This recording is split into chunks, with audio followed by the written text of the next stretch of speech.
घर की औरत पार्ट 2। मीना याद है ना आपको, जिसके ससुराल में ससुर और पति कैसे उसका और उसकी सास का अपमान किया करते थे। वैसे तो मीना को नौकरी की इजाजत मिल गई थी, लेकिन मीना ये क्या है? खाना अभी तक नहीं बना।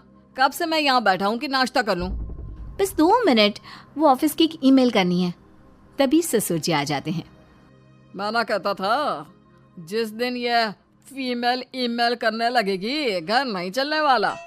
तभी सास हाथ में नाश्ते की प्लेट ले आती है। ये लो, सभी उपमा खाओ।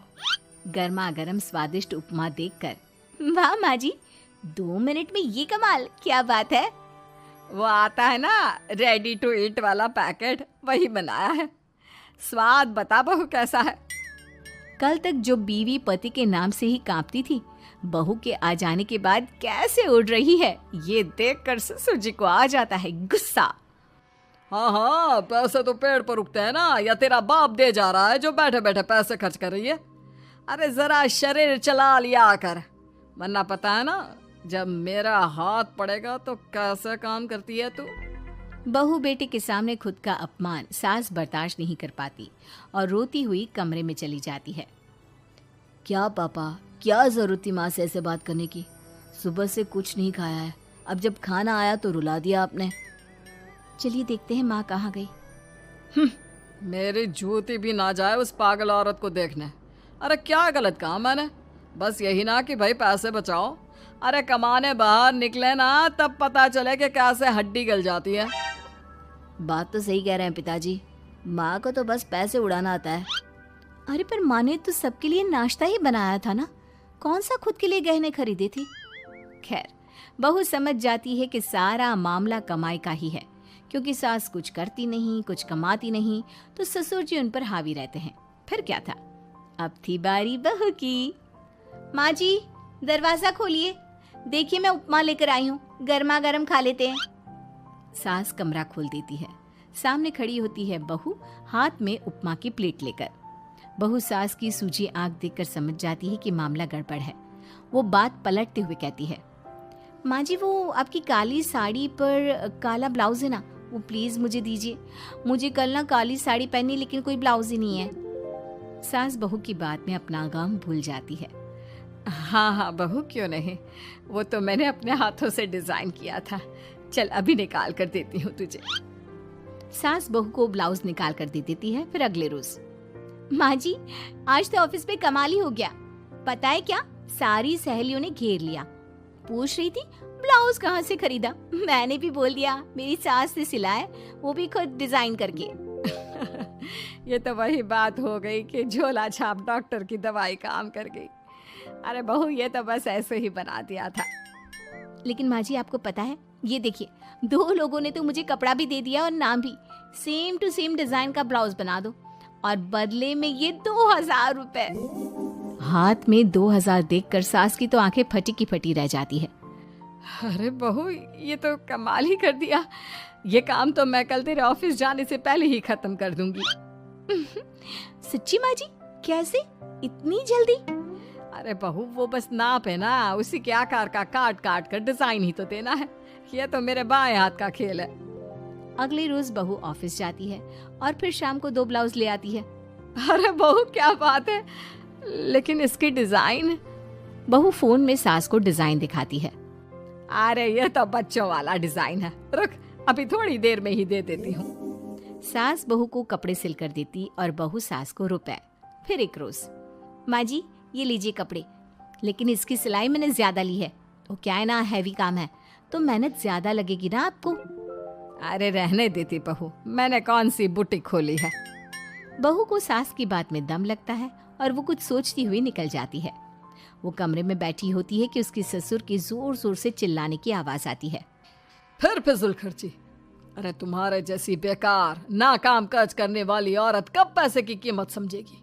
क्या जरूरत थी ये मशीन खरीदने की? अरे वो मैंने EMI में ली है, आपको पता है ना कपड़े सिलने का कितना शौक है मुझे। हाँ तो क्या दर्जी बनोगी? लोगों को पकड़ पकड़ कर नाप लोगी? अरे कुछ तो शर्म करो। तभी बहू आ जाती है, उसके हाथ में चाबी होती है। माँ जी ये चाबी, मैंने चौराहे में आपके लिए बुटीक खोला है, पैसा लोन से लिया है तो काम करके आप चुका देना। और हाँ माँ जी, कल उद्घाटन है तो 11 बजे दुकान में पहुँच जाना, पूजा में आपको ही बैठना है। ये सुनकर ससुर जी आग बुबला हो जाते हैं। कहीं नहीं जाएगी ये, इस घर की औरतें बाहर नहीं निकलती। तू तो इंजीनियर है इसलिए तुझे इजाजत दे दी, लेकिन ये तेरी सास 4 अक्षर नहीं आते इसको। अरे रहने दे, क्यों पैसा बर्बाद करवा रही है। सास को डांटने की आदत ससुर जी को जो लग चुकी थी। सास बहू की ओर देखती है। तो माँ जी, कल वक्त से तैयार रहना। ससुर जी, आप ही तो माँ जी को कहते थे ना उन्हें पैसे की कदर नहीं है, तो अब वो खुद ही कमाने जा रही हैं। अरे और क्या पापा, देखिए मीना ने कितना अच्छा बुटीक खुला है माँ के लिए। अरे रहने दो, ये कुछ नहीं कर पाएगी, गंवार कही की। ससुर की रजामंदी ना होने के बाद भी सास काम करती है, लेकिन ससुर भी ससुर होता है। एक रोज सास देर से घर आती है। कहाँ घूम रही थी? या कोई वक्त है घर आने का? घर का ठेका क्या आप मर्द लेंगे? अब लगोगी रसोई में, क्योंकि तुम्हारी बहू रानी भी नहीं आई अभी तक। पापा, आज बाहर से ही मंगवा लेते हैं। आज बहुत ज़्यादा काम था, किसी की शादी का पूरा कपड़ा सिलना था। कल उन लोगों की ट्रेन थी, खुद बैठ कर काम करवा कर गए हैं। बहू, ये पैसे हैं आज के गल्ले के, ज़रा संभाल ले। ससुर देख रहा होता है कि कैसे कल तक जिस औरत को वो बुरा भला कहकर डरा कर रखता था, वो आज उससे ज़्यादा कमा रही है। देखता है कितना दिन कमाती है। ससुर अब रोज़ कोई ना कोई ऐसा काम करता जिससे सास का काम बंद हो जाए। फिर एक दिन, हे भगवान, 10 बज गया, बुटीक खोलने का वक्त हो गया है, लेकिन ये मेरी साड़ी, इस पर ये क्या गिर गया? पता नहीं किसने क्या डाल दिया, अब क्या करूं?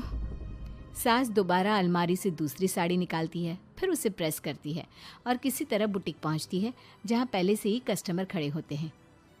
अरे क्या हो गया? लगता है काम चल गया तो मैडम के भाव बढ़ गए। पता है, इस धूप में पिछले आधे घंटे से खड़े हैं, पता होता तो वो बगल वाली शॉप में ही दे देते। अरे अरे माफ़ करिएगा, वो क्या हुआ ना, तैयार होकर निकल ही रही थी कि साड़ी में सॉस गिर गया। दोबारा साड़ी चेंज की तो आप आई। ठीक है, लेकिन अब आ गई है तो ज़रा जल्दी से कपड़े दे दो, हमें जाना है। सास को कस्टमर की बात बुरी लगती है, लेकिन क्या करती, वो जल्दी से सभी को सारा सामान देकर विदा करती है। सारा दिन काम करती है। वो निकल ही रही थी कि एक कस्टमर आती है। जी, वो मेरी साड़ी है ना शादी की, उसका लहंगा बनवाना है। हाँ हाँ, क्यों नहीं, बनवा लो। शादी की साड़ी के साथ इमोशंस जुड़े होते हैं। बिल्कुल सही बोला आपने, परसों मेरी शादी की सालगिरह है तो ज़रा बना देना। अरे नहीं नहीं, इतनी जल्दी कहाँ तैयार होता है शादी का लहंगा, कम से कम 4 दिन तो। देखिए, आप 2 दिनों में जितना कमाती है ना, वो मैं आपको 1 दिन में दे दूंगी। बस मेरी ये शादी की साड़ी का लहंगा बना दीजिए। सास को भी अब पैसे की लालच आ जाती है। वो सोचती है कि वैसे भी कोई अर्जेंट काम नहीं है तो वो मैनेज कर लेगी। अब ठीक है, नाप दे दीजिए। औरत नाप देकर वहां से चली जाती है। सास सोचती है कि घर जाकर रात में काम करेगी। ये सोचकर वो उस औरत की शादी की साड़ी घर ले आती है। वाह, अब काम घर पर भी ले आ रही हो। हाँ, लेकिन घबराइए नहीं, घर के काम में कोई असर नहीं होगा। सास घर का काम करती है, बहू के साथ खाना बनाती है, खिलाती है, और फिर क्या बात है सासू माँ, बड़ी जल्दी जल्दी काम कर रही हैं आज। सास बहू को सारी बात बताती है। क्यों माँ जी, इतनी भी क्या मेहनत करना? अरे बात सिर्फ पैसे की नहीं है, बल्कि उस बेचारी औरत की इमोशंस की भी थी। ये उसकी शादी की साड़ी है ना। ससुर पास खड़ा सब सुन रहा था। अब देखो, बहुत काम करने का शौक है ना, कैसे भरे बाजार तुम्हारी दुकान खुद तुम बंद करोगी। जब सास पूरी रात काम करके सुबह लेटती है, मौका देखकर ससुर कैंची से साड़ी को काट देता है। अगली सुबह, चलो कल आधा लहंगा सिला था, आज पूरा करके शाम को ही उसे उसका लहंगा सौंप दूंगी। लेकिन ये क्या, सास जैसे ही लहंगा उठाती है, लहंगा तो फटा होता है। वहीं ससुर छुपकर सास को देख रहा था। हाय रे, ये किसने किया? ससुर छुपकर हंस रहा था। बहू देख लेती है और ससुर के पास जाती है। पिताजी, आपसे ऐसी छोटी हरकत की उम्मीद नहीं थी। आप खुद ही दुकान बंद करेगी। ससुर वहाँ से चला जाता है। सास भी वहाँ आ जाती है। वो समझ जाती है कि उसके पति ने ही साड़ी पर कैंची चलाई है। लेकिन फिर शाम को, जी वो मेरा लहंगा तैयार हो गया? हाँ जी, मैं तो कहती हूँ कि आप एक बार लहंगा पहन कर भी देख ले। औरत लहंगा पहन कर आती है और खूब खुश हो जाती है। अरे ये लहंगा है ना अंकल जी कमाल का, आंटी जी ने बनाया है, बिल्कुल लेटेस्ट डिज़ाइन। औरत सास को ढेर सारे पैसे देकर चली जाती है। लेकिन मैंने तो ये औरतों का फैशन है, कहीं से सिल दो या कहीं से काट दो, फैशन ही होता है। चलिए शाम का खाना मेरी तरफ से, आज आपका जन्मदिन है ना, रिटर्न गिफ्ट तो बनता ही है।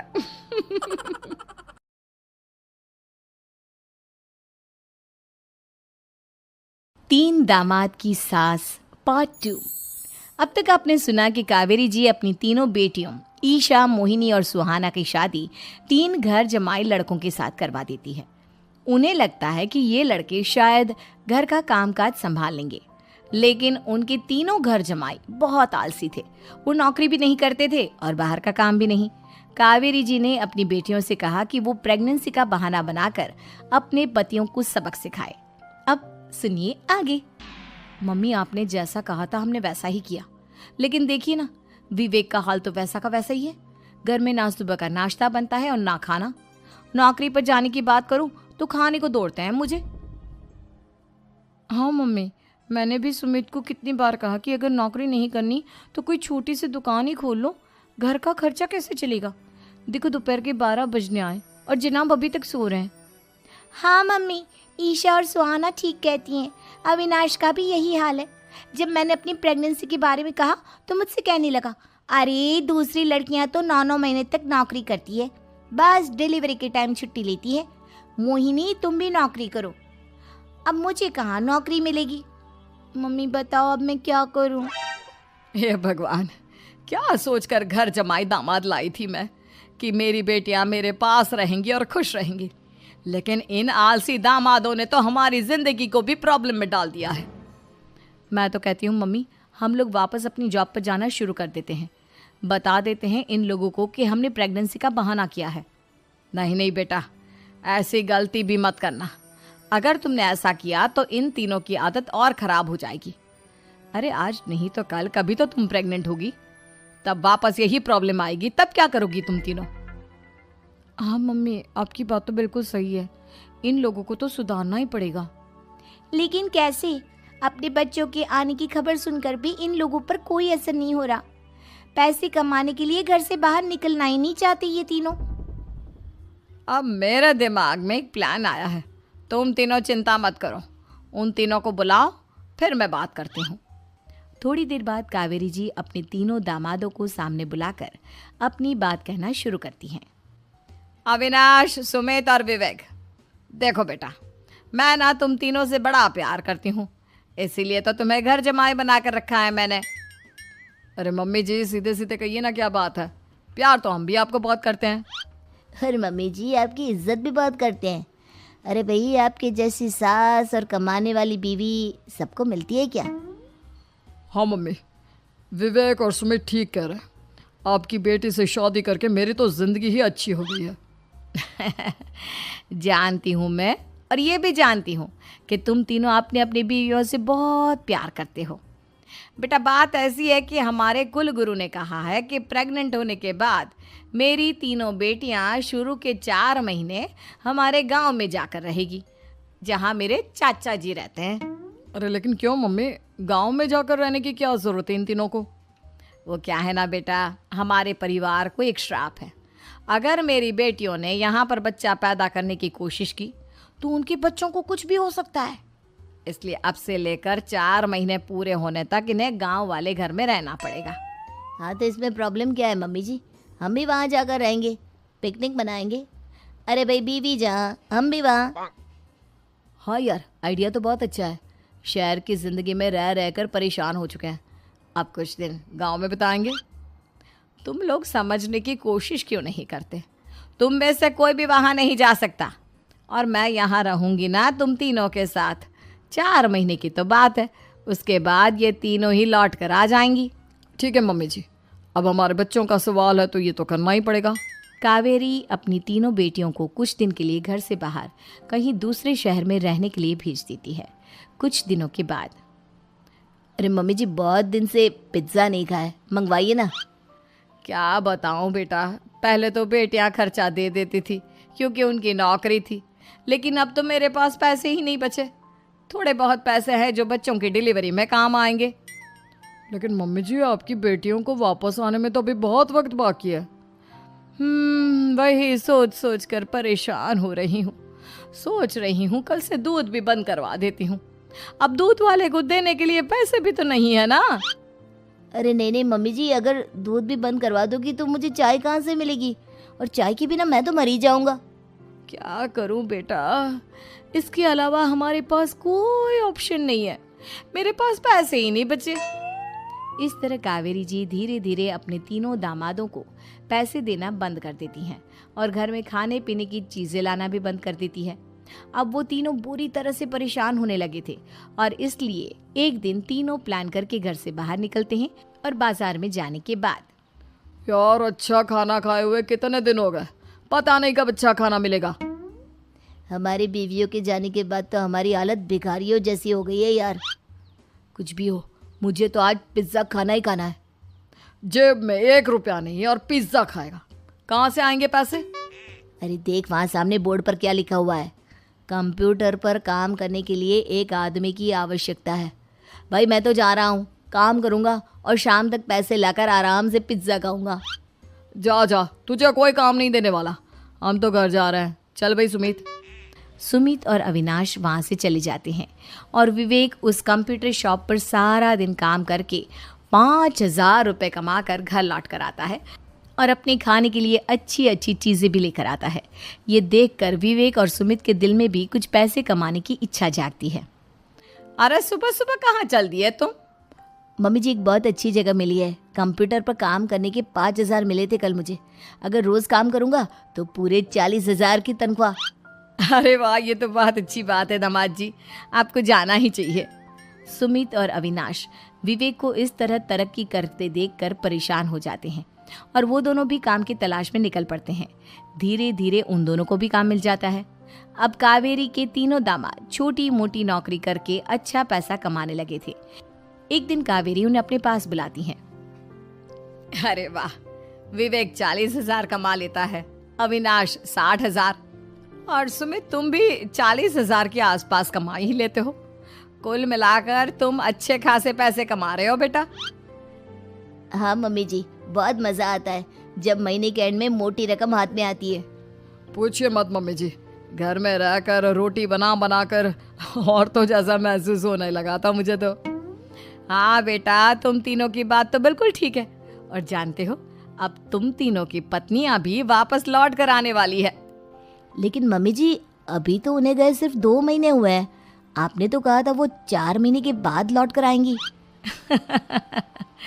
ऐसा कुछ नहीं है बेटा, मैं सिर्फ तुम तीनों को सबक सिखाना चाहती थी कि आदमी घर में बैठकर बीवी की कमाई खाता हुआ अच्छा नहीं लगता। इस दुनिया में हर इंसान को मेहनत करनी चाहिए, काम करना चाहिए, चाहे वो औरत हो या आदमी, ताकि अपने परिवार को संभाल सके। कावेरी की बात सुनकर उन तीनों को अपनी गलती का एहसास होता है और कावेरी उन्हें सच बता देती है कि ईशा, सुहाना और मोहिनी शहर में ही कहीं दूसरी जगह रह रहे थे। शाम के वक्त उन तीनों की पत्नियां लौट कर आ जाती है और कावेरी जी का परिवार एक खुशहाल परिवार की तरह रहने लगता है।